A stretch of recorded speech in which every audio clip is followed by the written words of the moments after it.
మామిడి రైతులు తోటల కాయలు ఏరిచ్చి బస్తాలలో మూటలు కడతారు. వరి పండించిన రైతులు పంటను కోసి మూటలు కడతారు.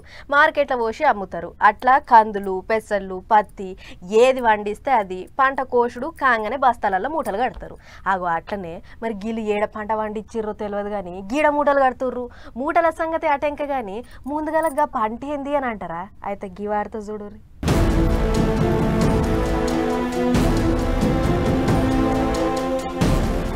రైతులు గానుగ గిట్ల తిప్పుతున్నారేమో అనుకున్నారు.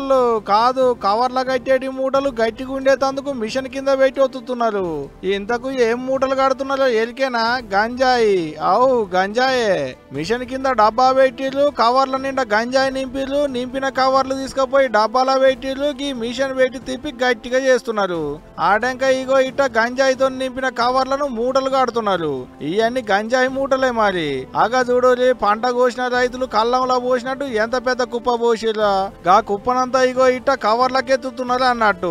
హైదరాబాద్ పట్టణంలో ఉన్న ఉప్పల్ ఏరియాలకి ఇట్లా గంజాయి దందా నడిపిస్తుంటే పట్టుకున్నారు ఎక్సైజ్ ఎన్ఫోర్స్మెంట్ పోలీసు వాళ్ళు.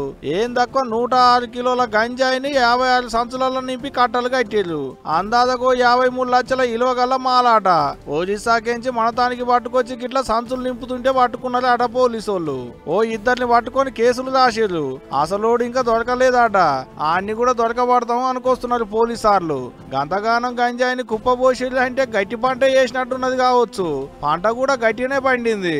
ఎడుదడు పంపిస్తే ఆమ్దాన్ని గట్టికి వస్తుంది అనుకున్నారు కానీ గిట్ అవుతుందని అనుకోకపోయి ఉండొచ్చు పో.